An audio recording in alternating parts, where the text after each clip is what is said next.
Coach and R head to the Grand Canyon West.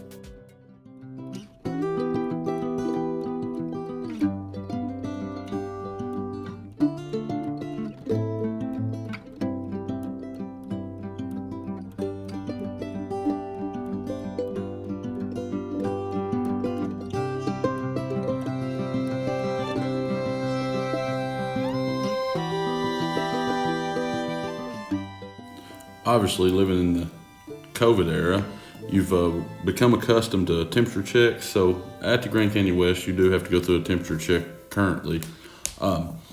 Funny part about this, we're coming through and we've drove 2 hours from Vegas to get here, and me and Arya's like, man, I really don't want to miss out because my temperature is 100. So I crank up the air conditioner and Arya's crying her eyes out laughing at me. But it was a very funny moment on our trip. If you know anything about R, then you know she can take the pictures and is always looking for the right angle. Here we are getting the GoPro involved and helping us get that perfect shot.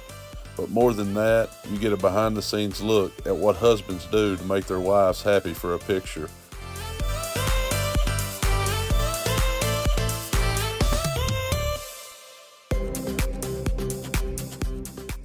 First stop on our trip here is Eagle Point. It's 4,000 feet above the Colorado River, which gives you outstanding looks of the Grand Canyon on most days.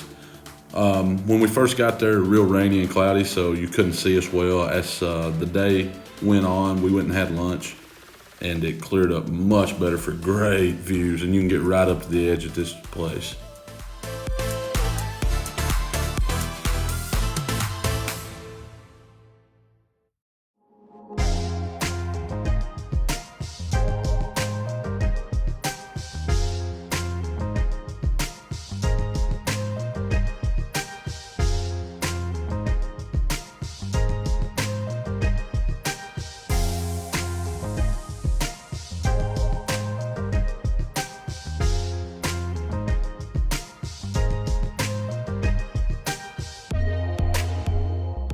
Grand Canyon West is home to the Hualapai tribe, which hosts about 2,300 members today. They live on a reservation of about 1 million acres, which was established in 1883. Behind the Skywalk, you can find this little village that they've set up to show you how they've lived over the years in the canyon. To get from Eagle Point to Guano Point, they load you on a bus and you ride over. This day it was cold, so the lines to get on the bus was very short. We jumped right on and made it right over fairly quickly. Guano Point is the next stop on our little tour of the canyon. It's home to the money shot, as the locals call it. As you can tell, it's got a beautiful backdrop of the Grand Canyon and the Colorado River. They don't tell you this at Eagles Point. They want you to go on the Skywalk, and it costs money, like $50, I think, which would be a cool experience, but you don't get to take your cell phone to take pictures, so you have to buy the picture that they take. But if you'll just hold out and check out the views at Eagles Point and then get on the bus and go to Guano Point, you get a 360-degree view of the canyon, and you get to pick your picture.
There's a lot of things to do here at Guano Point. There's different spots you can go to.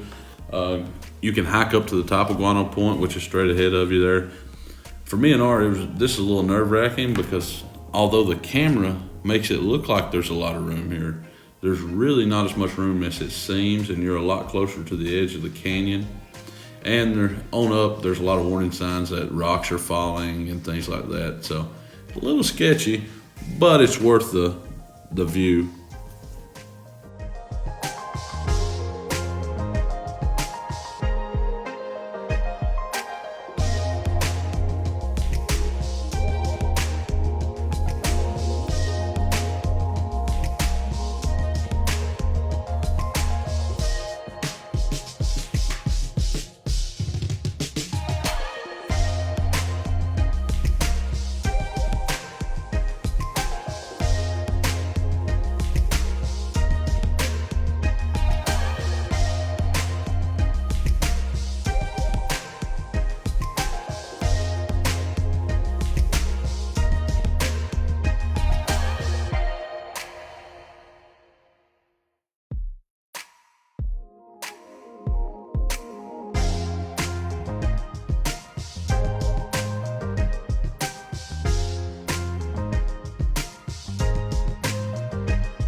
Guano Point is also home to a mine shaft. It's old and no longer in use, but it's got a little history thing about it that talks about it, and there was movies shot there in the early 40s and 50s. You can find some of those clips on YouTube if you'll just type in Guano Point movie scenes. There was a fight scene and different things, but it was neat to see.